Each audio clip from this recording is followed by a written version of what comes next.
'cause you already know what time it is. Animated horror stories. Animated horror stories.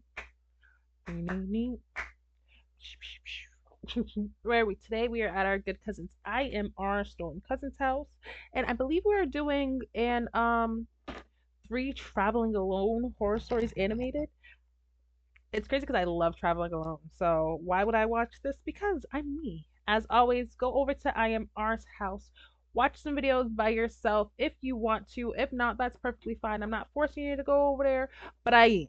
Go over there, support them because they support us. Like some videos, come back, stay here, watch the videos. For all of those people that are like, I don't want to watch with you, I don't want to hear your voice, this is the perfect time for you to go over there. Why? Because you don't have to hear me over there, you just have to listen to him. Over here, you have to hear me. You don't have no damn choice. Okay, please grab a blunt, grab a bottle of water, grab a bag of chips, and grab a blanket. So let's get into it. All right, all right.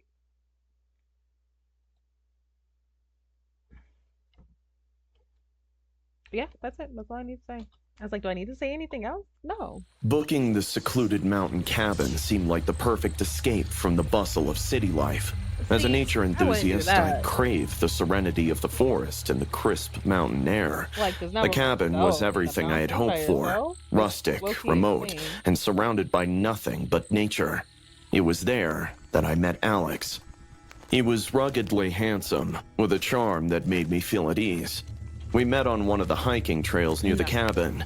Alex was a hiker, a nature lover just like me who stayed at a nearby cabin. Our encounters were friendly at first. We talked about our favorite trails, the best spots to watch the sunrise, and our shared love for the wilderness. I had no reason to suspect anything was amiss. It was on the third day that things began to change. Alex showed up at my cabin, uninvited, but I was about friendly. to say, did you invite him? He brought a bottle of wine, and we spent the evening talking. I'll admit that there were some sparks in the air. As the night wore on, his demeanor shifted. His friendly banter turned into probing questions about my life, my family, and my fears. I felt a growing unease, but tried to brush it off. What's going on with your eyes, Alex?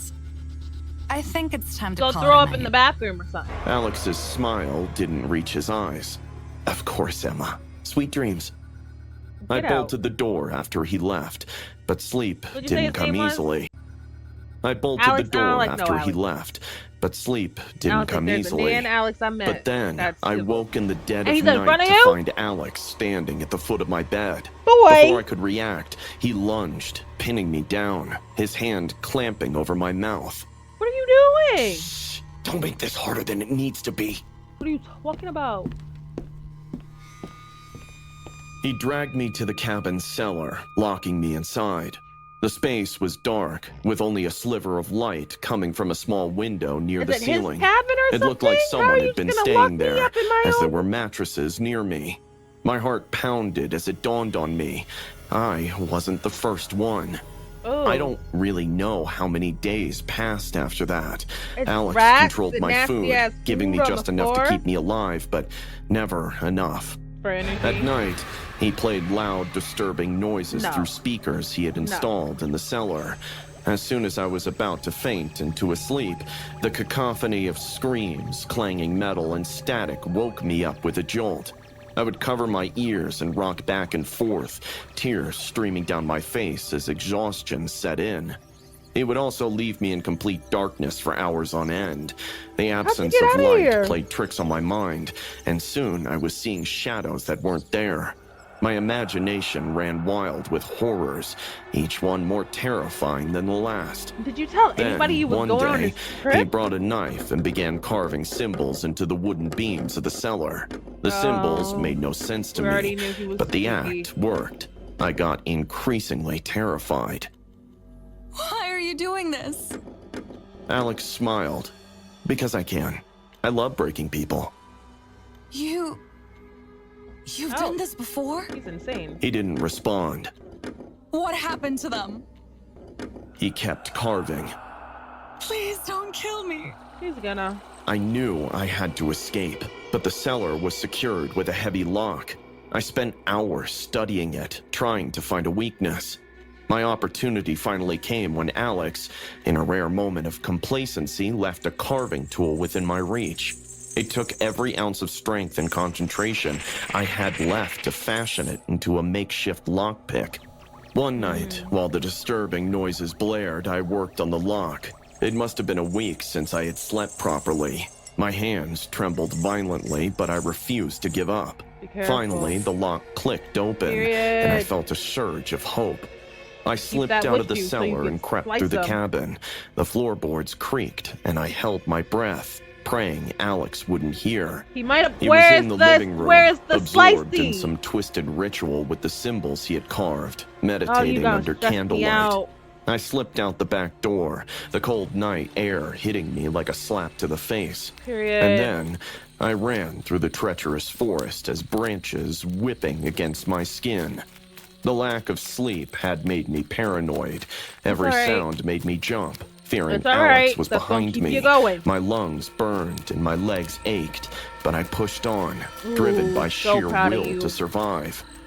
I reached the ranger station just as dawn was breaking. I pounded on the door, screaming for help. The rangers found me half crazed with fear, covered in cuts and bruises, but I was alive.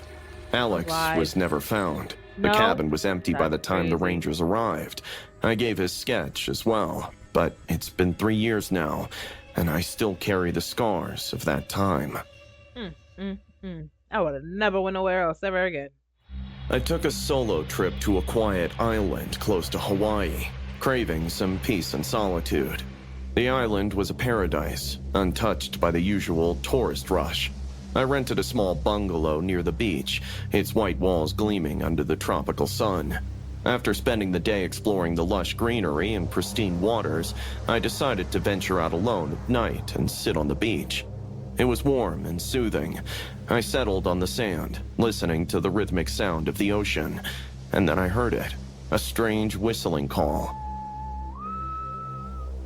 A woman's voice carried by the wind. It was hauntingly beautiful, yet it sent a shiver down my spine. Hello?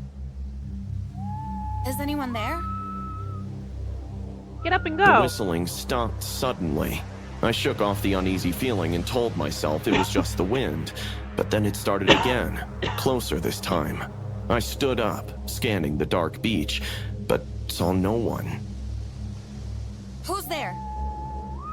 Girl, my voice wavered. The whistling stopped abruptly, and I felt a chill despite the warm night. I decided to head back to my bungalow, but as I turned, I saw footsteps in the sand, leading away from where I had been sitting. They were small, like a woman's, and fresh. My heart pounded, but I decided to follow them. They led to the water's edge and then vanished. Why would you follow them? A cold sweat broke out on my skin. I turned and started walking quickly back to my bungalow. Halfway there, I heard the whistling again, this time directly behind me. I spun around, the mermaid calling but no one was there. The footsteps reappeared, leading towards me, stopping just a few feet away. I could feel eyes on me, watching, waiting. Oh, this is like panic surged through me, and I broke out into a run. The sand slowed me down, my feet sinking with each step. I glanced back and saw a shadowy figure standing at the water's edge, barely visible in the moonlight. It was a woman, her long dark hair flowing in the breeze. She raised a hand and the whistling grew louder, more insistent. Babe. I'm not your person. Tripped and fell, scraping my knees and hands Get up, on the rough girl, sand. we don't got time for Pain falling. shot through me, but I scrambled to my feet and kept running. I reached the bungalow, slammed the door shut and locked it. My breathing was heavy, and my heart felt like it would burst out of my chest. I backed away from the door, clutching my bleeding hands. What the hell is happening? Girl. I stumbled into the bathroom to wash my wounds. The tap water was icy cold, and the shock of it calmed me slightly. As I cleaned the scrapes, I heard the whistling again, muffled but clear. In your house? I froze, in the staring bungalow? at my reflection in the mirror. Behind me, the shower curtain moved slightly, as if someone had brushed against it. Slowly, I turned, holding my breath. The curtain stopped moving. I reached out with a trembling hand and yanked it aside. Nothing.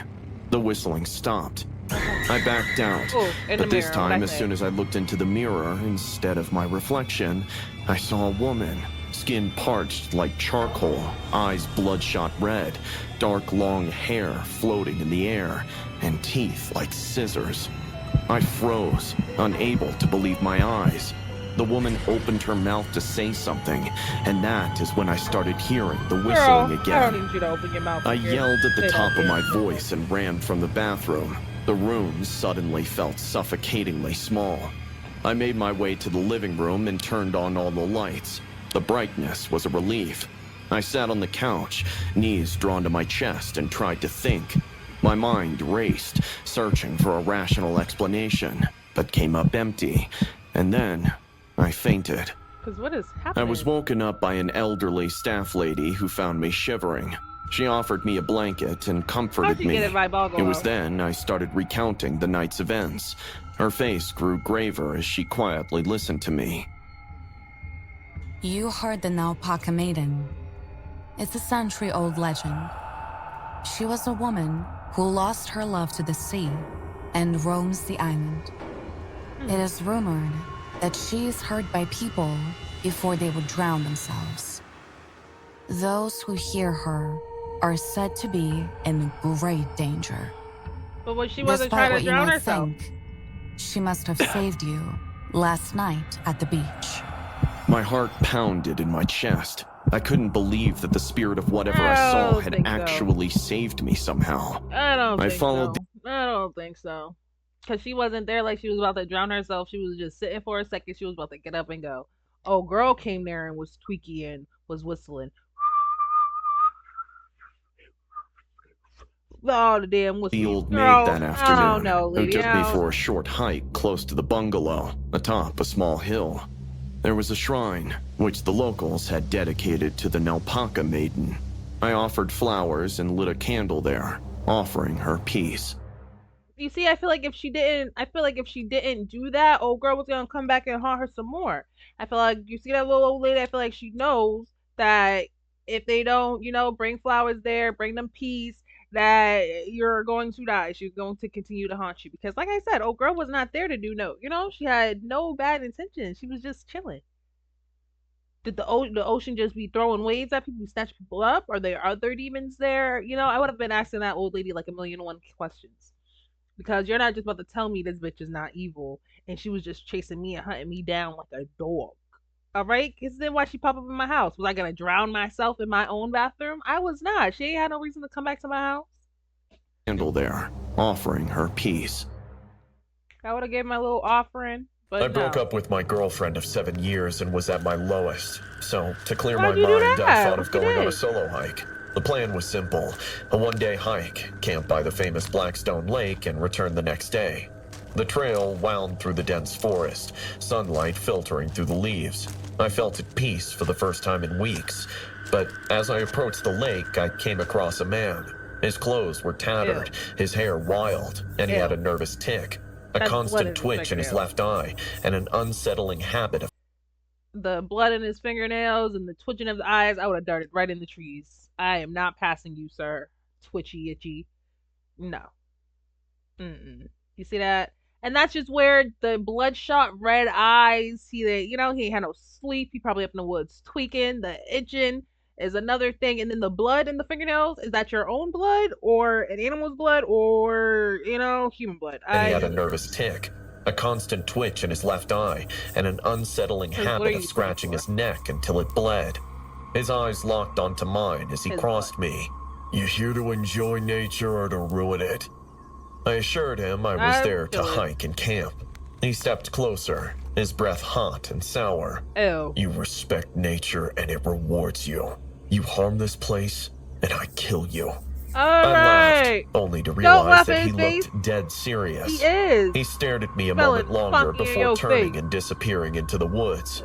I stood there, heart pounding, until I was sure he was gone. The lake was beautiful. I set up my tent and built a small fire.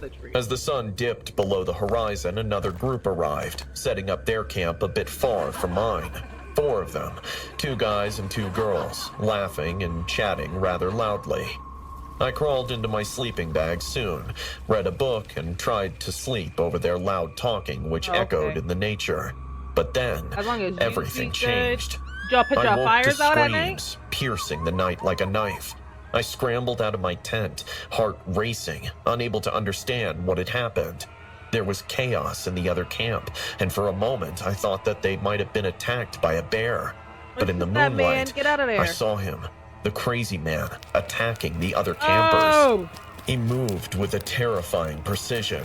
The first camper, a guy, tried to fend him off, but was overpowered. The man drove a knife into his chest. The guy's screams turned to gurgles as blood poured from his mouth. The second camper, one of the girls, ran for the trees. He caught her easily, dragging her back by her hair. Her shrieks echoed in the night as he bashed her head against a rock until she fell silent. Oh my god, oh my god. I clamped my hand over my mouth, shocked. The other two campers tried to flee, but the man was relentless. He threw a knife, hitting the second guy in the back. He collapsed, writhing in pain, as the man approached and finished him off with a brutal stomp to the skull. The last girl ran in my direction while screaming Why would you run over here? But she tripped, hurting her ankle. She crawled, but he was on her in seconds. He lifted her by the throat and slashed at her neck with his sharp knife. Her body convulsed before going limp. I crouched behind a tree, watching him quietly. The crazy man stood amidst the carnage, chest heaving, eyes scanning the area.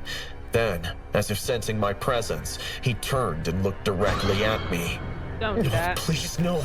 I took off, running blindly through the forest. Branches clawed at my face, roots tripped me, but adrenaline kept me moving.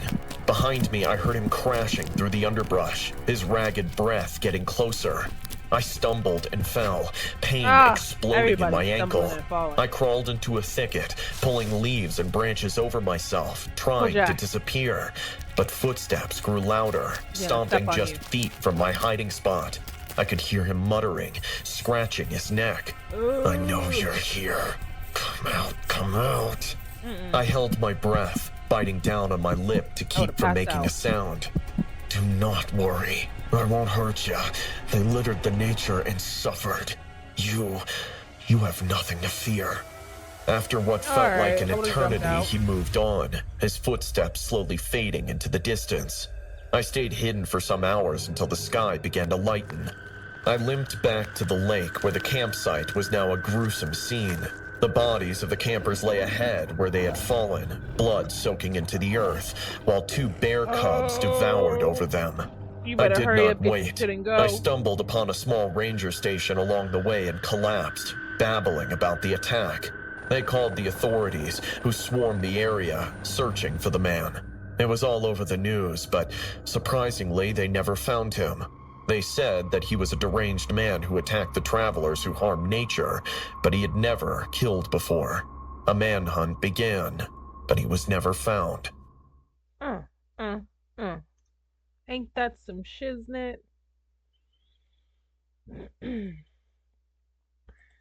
He almost got him. You over here running and falling. I honestly would have stayed underneath that thing too, and because you said that I was good, I expected you to go. You said I was alright, I ain't do nothing. They did something, they littered. Why did I know they littered? I knew they were going to. I knew it. I knew it was going to be something as simple as littering, because littering is a big deal. But come on now. You just slashing and dashing everybody and tell them to pick up their trash first? But did he give them the warning too, or did he just give everybody the warning? He sliced everybody up like he gave them the warning too. What was my favorite story? I would say that first one was insane. I'm proud of sis. She got away. She escaped. Because the fact that he just popped up in the house let me know that he was up in the house. He said, I love breaking people. Let me know he do that all the time. Second story, like I said, I feel like that old lady is helping people, but at the same time, I know that demon that was at the beach. I know she wasn't trying to say nobody. Ain't nobody was doing nothing. I was just at the beach. I can't be at the beach at night. Why? Why are you, Miss Ma'am, not telling everybody in the daytime, don't go at the beach at night. You go and accidentally drown, accidentally kill yourself. You just letting everybody go to the beach, letting all these people drown, to the fact that she had to come back and save people. I would believe it if she didn't follow her home. If she kept her going away from the water, I would believe it. But it was like she was calling her. You know how in the some pirate movies and mermaid movies they have the mermaids singing their serenades and their siren calls and whatever, you know? Like, I feel as if that's what it was giving. Like, it's giving enchanted song, come over here, bring your body, jump in this water type thing. I don't think it was giving, get away from here, I'm singing to you. When have you ever heard a song and turned away? Unless it was creepy, you know? Like, and then the footsteps following her, that's where I'm like, nah, girl. And that last one, 8 down.